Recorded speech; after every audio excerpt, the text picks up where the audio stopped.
Something I don't think many people have realized, and even I didn't really realize, was that there actually was a bunch of Wastelanders details, first impressions, and just overall media receptions posted in the last 24 hours. It seems like what happened was several different media outlets were invited to playtest Wastelanders early on the private test servers. This must have been going on over the past week or maybe even several, and just yesterday at 4 p.m. Eastern Time, the NDA for this lifted. So we saw some videos and many articles going up about people's first impressions of Wastelanders and just details about what they found. Unfortunately, I was not one to get invited to this. It doesn't actually seem like many YouTubers at all were invited to this. And I think one of the reasons that this may not be getting as much attention is there was only actually 2 English outlets that I could find that were invited, compared to several other non-English outlets that were invited. But effectively in this video, I read through many of their articles, watched some of the videos, and recapped it into one nice succinct video where you could just kind of get a digest of what everyone thought. So now, not to take everything away from them, I will have links to literally everything I talk about in this video. So if you want to hear it from the horse's mouth directly, or just want to get a better idea of what they were talking about at one point or another, I'll have my notes as well as, again, those links down below in the description. And I do encourage you to check some of those out. But otherwise, as far as what this event actually was, it's kind of confusing, as seemingly some of these outlets had different experiences. Some described they were basically cut off after they got to a certain point where the quest line opened up. Others described playing 15 hours or so, with one even saying they played 30 hours. One reviewer described how Bethesda actually provided him with a level 80 character that had certain things equipped.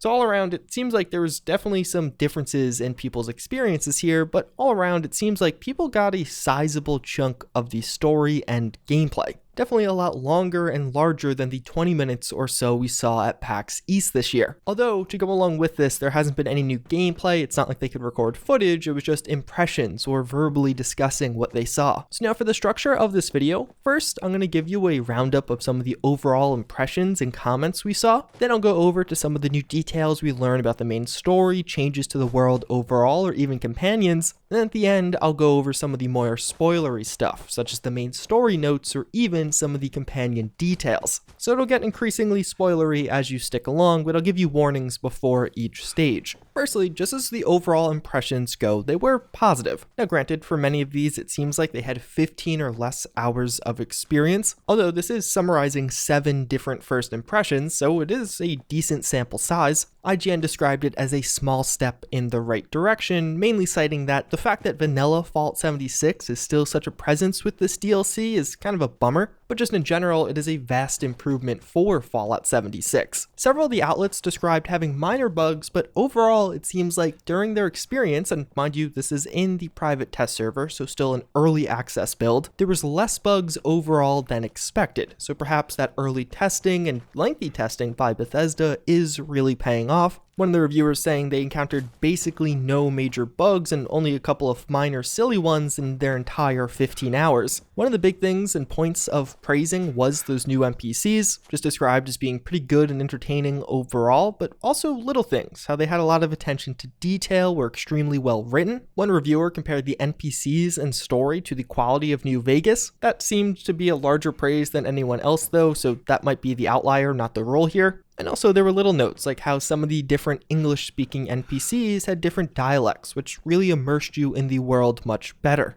And overall, it was really described how Wastelanders was a step towards the single-player direction, especially compared to vanilla Fallout 76. But if you're somebody who can't stand MMOs, you still might be turned off by this, as there still are multiplayer elements, and overall, as a result of that multiplayer functionality, you don't have as large of an influence on the world as you did in past games. You can make changes, but you can't do things like blow up entire cities similar to Megaton, because it still is multiplayer, just now single-player-esque multiplayer. But again, these first impressions were positive, and based off many of these people actually playing for 15 or more hours, that definitely does get me hopeful that this will be a sizable DLC, as none of them mentioned the ending or actually completing everything. Maybe they just were purposely omitting that because they couldn't talk about the end of the story, only the initial part of the story, but many specifically said they were excited to play more so they could experience the rest of the things to do and the rest of the story. So based off this, it seems like there are well over 15 hours of new content for you to experience here. So those were the broad receptions, but now diving a bit deeper into what new things we actually learn about the main story. It described how this world is pretty reactive. Sometimes when you're completing certain quests, some of those now instanced interiors will actually have changes. The environment will change, props will change.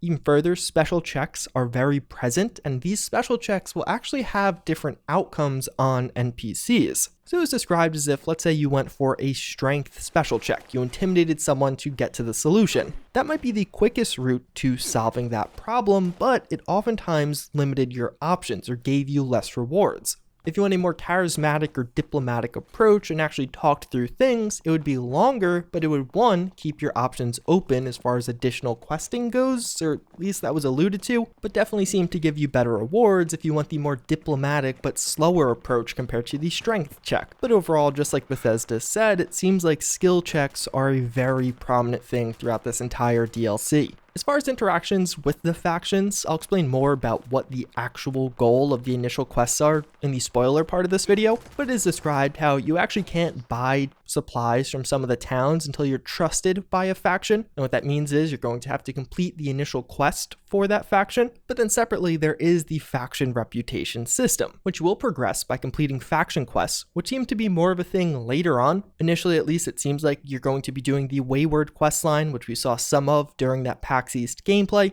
and that will seemingly take you through the start of the game, and then at a point it opens up more, having a more definitive Settlers versus Raiders questline. So you could do those to actually increase faction reputation, or alternatively, daily side missions. And it seems like these are going to be very similar to the Radiant quests of Fallout 4 and even Fallout 76. Like for the Raiders, it seems like there'll be a daily quest where you could track down some of its former members and deal with them. And the big question I have from this that wasn't really expanded upon with this was how much of a grind does this become? We know that at least some content will be locked behind faction reputation. That is the reward for faction reputation. How hard is it to actually fill up the faction reputation and unlock all of the items from a faction? We know that some of the new content, the free content, is associated with one faction or another. So is it going to be a real grind on doing those daily quests if you want to unlock all of that new content? And then how long is that grind? Are you talking about like 5 days if it really is only something you could do once a day? Or is it longer or even shorter? Which, speaking of a grind, IGN explicitly said that you should play Fallout 76's Wastelanders DLC with an existing character. Because to actually do all of Wastelanders' main quest, you have to be level 20. There's no explanation as to why you have to be level 20, although it is explicitly stated once you are level 20, it opens up everything. But basically, if you start a new character, doing the initial Wayward questline seemingly gets you to around level 10,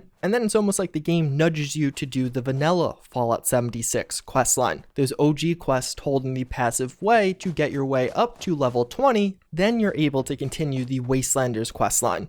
And there's a big emphasis on how this new story is intertwined with the old one. Again, it seems like at just one point, it's going to actually push you towards doing some of those old quests. A few things that are mentioned are like at the Morgantown airport, there's now a new person that will pop up there after you clear it out, doing that quest. For the Into the Fire quest line, there's going to be a new girl that will be at that location and provide you some background details on that and continuing the quest. And overall, it seems like even though the quest content itself will be old, there may be some new NPCs, human NPCs, scattered all throughout to kind of introduce you to it or continue along the way, which is kind of exciting. I'm curious to see how big of an impact that has. If it'll actually make some of those older quests quite a bit more interesting, because I'm sure most of the core content will still be told passively, but that you'll actually have a human sprinkled in throughout. Although as far as Wastelanders questing goes overall, it's described that there is definitely consequence, but large in part, many of the quests will still end in the same way, because it still is a multiplayer game and the world has to stay the same large in part for everyone. Interiors could change, but the main outcomes seemingly are very similar. As far as side quests, it seems like this isn't a major part of this. There are a few side quests here and there, but it's mostly just menial tasks.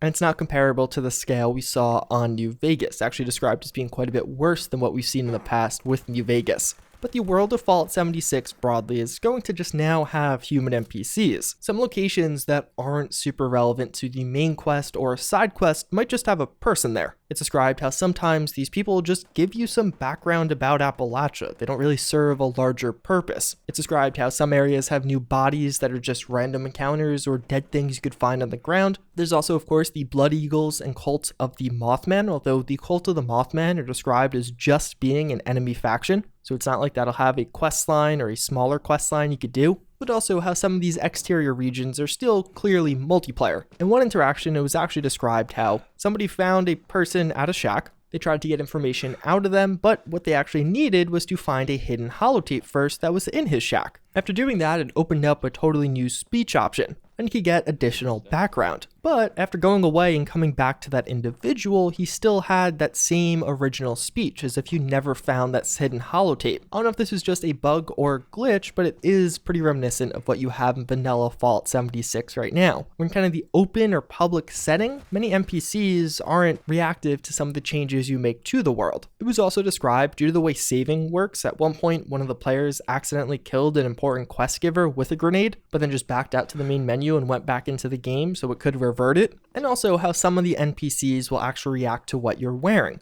Just making little comments if it's a vault suit, if you're wearing power armor, or even mentioning the condition of your current armor. They also talk quite a bit about the allies. So something I didn't actually realize, we're pretty fully introduced to allies by Bethesda. We know there'll be 4 of them, but even further that the allies are actually the companions. I thought the allies and companions were different, but no, allies are companions. These guys will be romanceable, which you've known for a while, but also you can only have one active at your camp at any given time. And the way this will work is, if you want to do quest for that ally while they're placed at your camp, you'll have to delete the camp item associated with them and place down one associated with a different ally. It seems kind of like a awkward thing, and that's almost how it was described. Your progress is saved, it's just you would have to switch camp items when you want to switch your quest line for your different allies, which is just weird, but maybe after seeing it in video it'll make a lot more sense. As far as recruiting the allies or companions, I guess, it'll actually vary depending on them. Some it's just actually going up to them and finding them. Others you have to have had previously gained knowledge, like talking to a different NPC or passing certain skill checks, so you can't just easily walk up to them regardless of your character. But that was large in part all the non-spoiler stuff we heard about. If you don't really care about spoilers and you want to hear the rest, a brief overview of what the initial part of the main story will be, as well as the actual details on these new companions, that is what we'll talk about now. So as far as the initial part of the Wastelanders main quest, it's described how it's very similar to vanilla Fallout 76. We're doing the bidding of the Vault 76 Overseer, but in Wastelanders, you're actually going to meet the Overseer, and you guys buddy up to do a few things. The first order of business is actually convincing the settlers and the raiders that the Scorched Plague is a very real threat, and we have to address it. This requires us, 1, to meet the Overseer, but then 2, to gain the trust of those 2 factions to solve this problem. That's all we really got as far as the main story goes. I know it's fairly light, but I know some people definitely won't want to know that. As far as the new companions or allies go, there are 4 of these. One of them, the one that seems the most interesting to me, is known as Sophia. She's actually an astronaut that crashed down after the bombs dropped, so she just finds herself in this nuclear war, but doesn't actually know the details of it, so we have to help introduce her into the world, and then her quest involves finding some of her missing crew, or rather finding what happened to her missing crew. There's also Beckett, which we've seen some images of in the past. He's basically described as being a past raider who wants to find revenge for some of the people he used to work with, and there's the 2 more minor ones, a collector who was a once famous author who now collects treasures. We'll probably have to go loot random crap for this guy. And then the radio punk who listens to the radios and is interested in conspiracies. There's not too many details as far as the size of this content. We know that Sophia and Beckett are the larger companions, and then the radio punk and collector are seemingly going to be the more minor ones. But at least on the Sophia questline, it was described how one reviewer was 3 hours into it. So seemingly there'll be a decent amount of content, at least for those named ones, and not just menial repeatable tasks. So otherwise, yeah, that's a pretty good recap of all of the new details we just learned about Wastelanders. It's actually quite a bit. We're finally getting some receptions of this on a larger scale. One of the other very interesting impacts of this does mean that I'm sure some of these guys will actually be able to post day 1 reviews of Wastelanders now, which is something I wasn't sure would be a thing. I haven't been invited to give reviews. I don't know of any other Bethesda YouTuber invited. Maybe that's still to come. I'll definitely reach out after hearing about this. Although one other thing I did just want to mention in this video, there's a triple experience weekend going on for Fallout 76 right now. As a result, there's a ton of active players in the Battle Royale mode. If you're not familiar, for leveling up in the Battle Royale mode, you get unique cosmetics. This applicable both in the BR mode, but also in the adventure mode. So a lot of people that are completionists or just think that armor looks cool are playing Battle Royale right now. So it's actually been the most active I've seen it in a very long time on PC. Although there's like a major hacking problem and a major AFK problem. Every game you find a ton of people that are just sitting there AFK because the best way to gain experience in this mode is just to survive. So it almost discourages active play. You should just avoid combat and try and stay alive as long as possible. So you'll have a lot of that, but separately, there's also just been a ton of hackers. Playing 7 or 8 games today, in 3 to 4 of them, I encountered hackers and actually died to them in the end. So just be warned, it's both a great time because there's so many people playing on PC, which is such a rare occurrence, but a bad time because of who's playing. Either way though, that's pretty much going to wrap it up for this one. I hope you guys found this video informative. Hopefully you're excited for Wastelanders like I am. But with that, I hope to see you all next time. Later.